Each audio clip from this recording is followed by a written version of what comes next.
अस्सलाम वालेकुम my YouTube family, welcome to unique diary vlogs. उम्मीद करती हूँ कि आप सब खैरियत से होंगे। अल्लाह पाक आप सबको अपने अपने घरों में खुश और आबाद रखे, किसी भी किस्म के दुख, परेशानी और बुरी नज़र से बचाए और आप सबको किसी का मोहताज न करे। आमीन सुम आमीन। आज मैं मटन का सालन बना रही हूँ, बिल्कुल सादा और आसान तरीके से, और इसकी कुछ टिप्स और ट्रिक्स भी हैं जो मैं आपके साथ शेयर करूँगी। तो चलते हैं अपनी रेसिपी की तरफ। इसके लिए मैंने ले लिया ये मटन, कम से कम 1.5 किलो के करीब ये मटन होगा, और इसको अच्छी तरह मैंने वॉश कर लिया था। इसमें 3 अदद बड़े साइज़ के मैंने प्याज काट के शामिल किए। 3 से 4 टेबलस्पून मैंने इसमें टमाटो पेस्ट शामिल की है। ये मिक्स सालन मसाला है। 1.5 टेबलस्पून इसमें मैंने मिक्स सालन का जो है वो शामिल किया है। और पिसी लाल मिर्च 1 से 1.5 टीस्पून, या आप अपने टेस्ट के हिसाब से भी कर सकते हैं, शामिल कर सकते हैं। नमक मैंने 1.5 टीस्पून इसमें शामिल किया है। और ये लहसुन का पाउडर था ½ टीस्पून, और अदरक का पाउडर वो भी मैंने ½ टीस्पून इसमें शामिल किया है। और अब आधा कप जो है इसमें मैं ऑयल का शामिल करूँगी। आपकी अपनी मर्ज़ी है, आप इसमें घी भी शामिल कर सकते हैं, लेकिन हम ऑयल का ज़्यादा इस्तेमाल करते हैं तो इसलिए ऑयल इसमें मैंने शामिल किया है। आधा कप ऑयल का शामिल किया है। अब 5 से 6 गिलास जो थे वो पानी के मैंने इसमें शामिल किए हैं। और इसकी जो एक टिप है ना, वो मैं आपको आगे चल के बताऊँगी। इसमें 2 टेबलस्पून मैंने वाइट विनेगर के शामिल किए हैं कि ये जो मैं गोश्त बना रही हूँ, अगर कभी आपके साथ भी ऐसा हो तो आपने क्या करना है। अच्छा, इसको मैंने प्रेशर लगा दिया, 10 से 15 मिनट का मैंने प्रेशर लगाया, और ये देखिए हमारा गोश्त अच्छी तरह गल चुका था। और यहाँ पे एक जो मेरी से गलती हो गई, जिसको कहते हैं ना कि बहुत बड़ी जो मिस्टेक आपसे अक्सर हो जाती है कि आपका जहन कहीं और हो, आप कोई काम कर रहे हो और वो गलती हो जाए, तो उसको हमने कैसे कवर करना है। मैं भी जब पानी इसमें शामिल कर रही थी तो मेरे जहन में बिल्कुल भी नहीं था कि ये मटन है। तो बस मैंने बीफ के हिसाब से इसमें पानी डाल दिया, और जब मैंने इसको बॉईल किया तो इस जो हमारा गोश्त बिल्कुल गल चुका था, लेकिन इसमें अभी पानी था। तो मैंने क्या किया कि छन्नी रख के तो मैंने इसको छन्नी में से सारा गोश्त और मसाला जो था वो अलग कर लिया, और जिसका पानी था वो मैंने अलहदा कर लिया।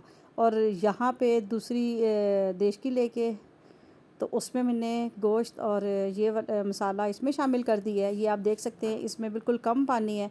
अब मैं इसको अच्छी तरह खुश्क कर रही हूँ, और जो हमारा जो पानी अलग से हमने इसका वो निकाला था सालन का, उसमें ऑयल और सारे स्पाइसेस उसी में ही थे। तो उसको मैं अलग से बर्तन में जो है ना, बल्कि उसी कुकर में उसको मैं खुश्क कर लूँगी, थोड़ा सा पानी जो है उसका।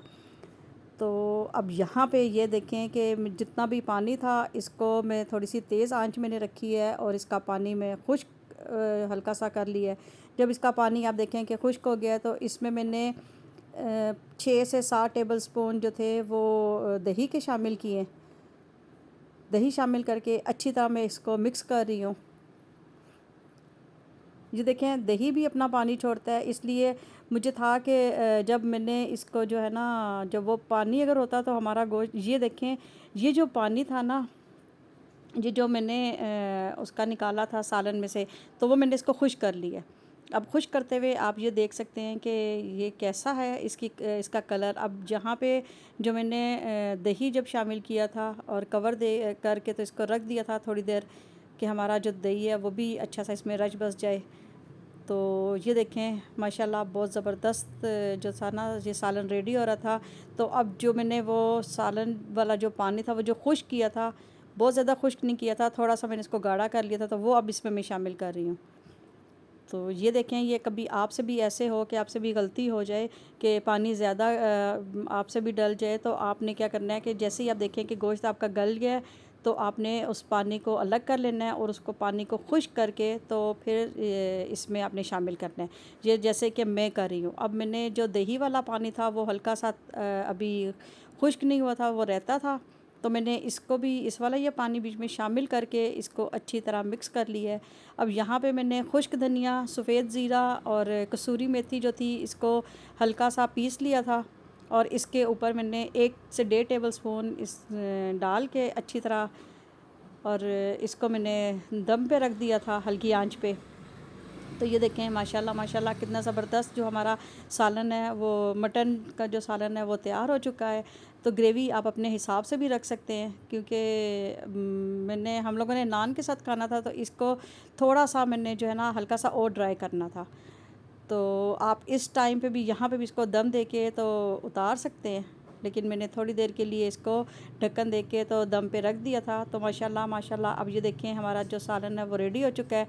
मटन का सालन कितना आसान और सिंपल तरीका, और जो एक गलती कभी आपसे हो भी जाए तो उसका भी मैंने आपको बता दिया कि आपने उसको कैसे कवर करना है उस गलती को। तो ये देखें माशाल्लाह कितना ज़बरदस्त हमारा मटन का जो सालन जो है वो तैयार हो चुका है। अब आप इस पे हरी मिर्चें जो है ना वो गार्निश करें। इस पे आप अदरक जो है बारीक और लंबी काट के तो वो उससे भी आप गार्निश कर सकते हैं, ये आपकी अपनी चॉइस पे है। तो मैंने हरी मिर्चें जो थी उसके साथ इसको एंड पे जो है वो गार्निश किया था। आप नान के साथ में, चपाती के साथ खाएं, बॉयल राइस के साथ खाएं, तो बहुत मज़ेदार। और जितने भी स्पाइसेस इसमें डाले थे बिल्कुल एक्यूरेट थे। आपने एक दफ़ा ये सालन इस तरह ज़रूर ट्राई करना है। अगर आपसे भी गलती हो जाए तो उस गलती को भी आपने सेम ऐसे ही जैसे मैंने इस गलती को कवर किया, आपने भी बिल्कुल ऐसे ही करना है।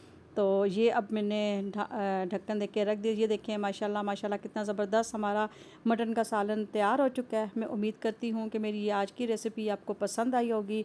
मुझे दुआ में याद रखिएगा। अल्लाह हाफिज़।